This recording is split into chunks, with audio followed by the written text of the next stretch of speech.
PSL کی سربراہی کے سنبھالنے کی لیے دوڑ شروع ہو چکی ہے، جبکہ PCB نے ڈائریکٹر کا عہدہ مشتہر کر دیا ہے۔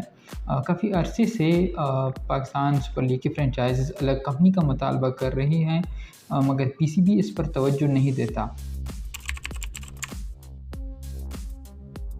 موجودہ chief operating officer Salman Naseer نے رواں برس بطور ایونٹ ڈائریکٹر خدمات سر انجام دی تھی، تاہم ٹیم مالکان چاہتے ہیں کہ انہیں مستقل طور پر یہ عہدہ سونپ دیا جائے، بیشتر ان کے ساتھ کام کرنے میں مطمئن ہیں۔ البتہ بورڈ کی جانب سے کہا گیا ہے کہ قوانین کے تحت بغیر اشتہار کسی کا مستقل طور پر تقرر ممکن نہیں ہوگا۔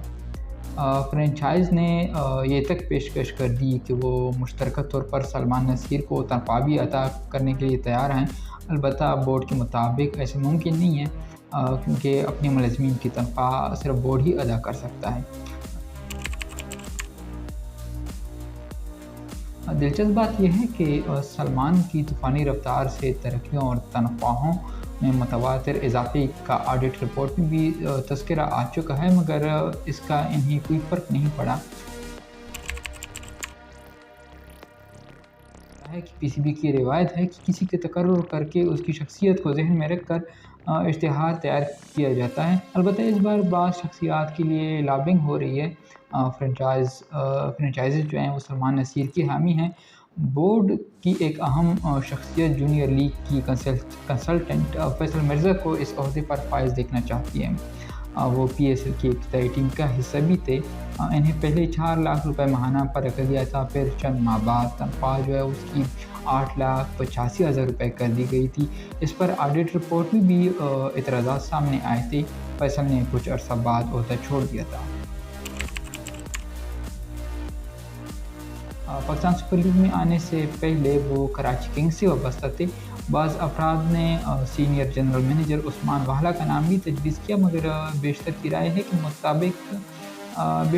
مطابق وہ اتنی بڑی پوسٹ کو سنبھالنے کی قابلیت نہیں رکھتے۔ ایک سینئر آفیشل جو ہے وہ ان کے سخت مخالف بھی ہیں۔ اشتہار کے مطابق ڈائریکٹر پاکستان سپر لیگ کے امیدواروں کو کام کا 10 سال تجربہ اور ان میں سے 5 برس کسی سینئر لیڈرشپ کردار میں ضروری ہیں۔ حیران کن طور پر تعلیمی قابلیت بیچلر رکھی گئی ہے، یعنی BS یا BA۔ اس معیار پر سلمان نصیر پورا اترتے ہیں۔ ان سمیت ایک ڈائریکٹر بھی ماسٹرز نہیں بلکہ صرف بیچلر ہیں۔ اس شرح سے یہ تاثر سامنے آتا ہے کہ موجودہ COO کو ہی یہ ذمہ داری سونپی جائے گی۔ کرکٹنگ کسی اسپورٹس انتظامیہ یا کسی بڑے ایونٹ کے مینجمنٹ کا تجربہ لازمی تو نہیں، مگر اس کا فائدہ ہو سکتا ہے۔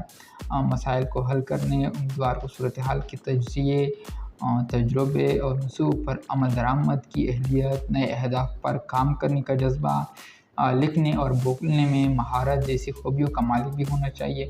PCB کے ساتھ ملازمت کا موقع ملنے پر ڈائریکٹر کو PSL کی پلانز پر عمل درآمد کے لیے فرنچائز سے مل کر کام کرنا ہوگا۔ بورڈ اور دیگر اسٹیک ہولڈرز پارٹنرز کے معاملات میں بھی کردار ادا کرنا ہوگا۔ لیگ کو مالی طور پر مزید مضبوط بنانے کے منصوبوں کی تشکیل اور عمل درآمد جو ہے وہ بھی ضروری ہے۔ رائٹس اور خدمات کی فراہمی اور حاصل شدہ آمدنی کے معاملات بھی دیکھنا ہوں گے۔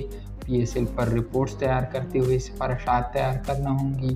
ان سے فائدہ اٹھاتے ہوئے بورڈ اور فرنچائز مستقبل میں مزید بہتری کے لیے اقدامات کر سکیں گی۔ فرنچائز کو جہاں خدمات اور رابطے کی ضرورت ہوئی، ڈائریکٹر رابطے کے لیے دستیاب ہوگا۔ اس کے علاوہ اس کو ایک ٹیم تشکیل دینا ہوگی جو پاکستان سپر لیگ کے امور کو شفاف انداز میں چلا سکے۔